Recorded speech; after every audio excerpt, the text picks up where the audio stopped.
You will walk again. Sometimes fear isn't the only thing that paralyzes us. Paralysis comes in many different forms. It's not always physical. Sometimes it's mental as well. That can be just as detrimental. So in Matthew chapter 9, it reads, "So he got into a boat, crossed over, and came to his own city. Then behold, they brought him a paralytic lying on a bed. When Jesus saw their faith, he said to the paralytic, 'Son, be of good cheer. Your sins are forgiven.'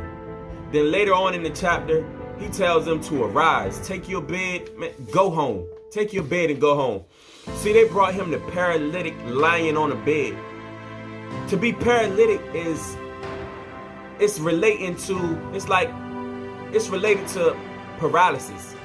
See, paralysis is similar to being paralyzed or disabled. When you paralyze, what happens, either the person or a part of their body is partly or wholly incapable of any movement.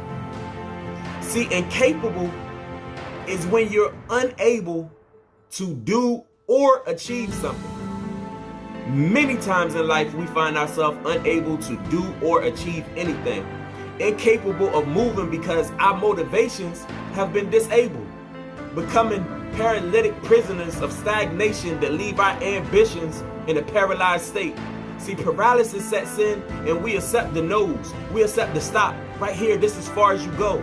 So we get comfortable in our bed. A bed is symbolic to a person, a place, or a thing that supports immobility. But when the quickening spirit hits you, you can't remain in a state of rest or sleep. That's why he said, arise, take your bed and go home. See, the first Adam was made a living soul. The second Adam was made a quickening spirit. From the living soul aspect, he said, be of good cheer. Your sins are forgiven. From the quickening spirit aspect, he said, arise, take your bed, walk. He was quickened. See, faith without work is dead. They did not tell Jesus, come to the house of the paralytic man on the bed. They ran from the house to Jesus with that paralytic man on the bed. See, faith is the substance of things hoped for and the evidence of things not seen. That does not make faith invisible. It said he saw their faith. Just because it's evidence of things not seen doesn't mean that your faith is invisible. Let your faith show. Your faith should be seen. It said that Jesus saw their faith. See, I'm going to tell you like the doctor told my sister. He told her, you will walk again. Take your bed and go home. Take your bed and go home. See, that man was like the carrying of the cross in reverse. Because that man was incapable of walking at first. The Son of Man, he carried his cross till he was crippled from the hurt. Simon from Cyrene had picked the cross from the dirt. See, Jesus took the paralysis from the man that he healed. That's how healing works. If you're in a state of paralysis and the covering of your community tuck you into immobility and you find yourself in a sleep state, resting on the pillows of possibilities, man, take your bed and go home. See, Christ gave a parable about a seed. When you refer to seeds, it's another definition to the word bed. See, when you're dealing with bed and plants and seeds, when you're dealing with plants, it's to transfer a plant from a pot. That's how you bed a plant. You transfer the plant from the pot. How do you bed seeds? When you bed a seed, you take the seed tray to a garden plot. Sometimes in life, you got to understand we're set aside so that we can grow until our roots are strong enough so we can be transferred to God's garden plot that he has for us.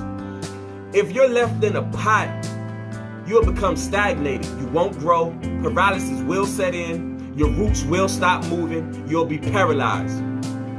Take up your bed and go home. See, the seed tray, that's special. See, the seed tray, it starts the germination stage. It holds the seedlings. It holds the seedlings until they're ready for transplantation. See, this process of the seed tray, it ensures that each seed gets better nutrition, and it eliminates any need of multiple plantings. How many of us been planted multiple times, been uprooted, tossed from side to side, put in this soil, put in that soil, added fertilizer to it? Because the seedling within us, it never germinated. Or the soil that we were in, it lacked the nutrition that we needed to grow. You see, that germination process is very important. The seed tray, it holds the seedling until it's ready for transplantation. That seed tray. How many of us are stuck in that seed tray state of life, not knowing that we're stagnated because we are where we are because the stage of germination is taking place and we're being held as seedlings until we're ready for transplantation. So we're so tired of being stuck in the place that we're in. But this is a different kind of bed that we're paralyzed in. This is the bed that we're paralyzed in for the growth that we need to be transplanted into the garden plot that God has for us. So we're actually paralyzed until Jesus says, walk. Pick up your bed and walk. Germination is complete. You've outgrew your plot. Welcome to God's garden plot. You no longer have to be paralyzed.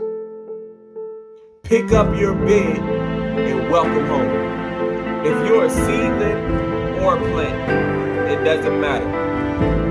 Our Monty Life Coaching Services will assist you with the transplantation process of being seeded into God's garden plot.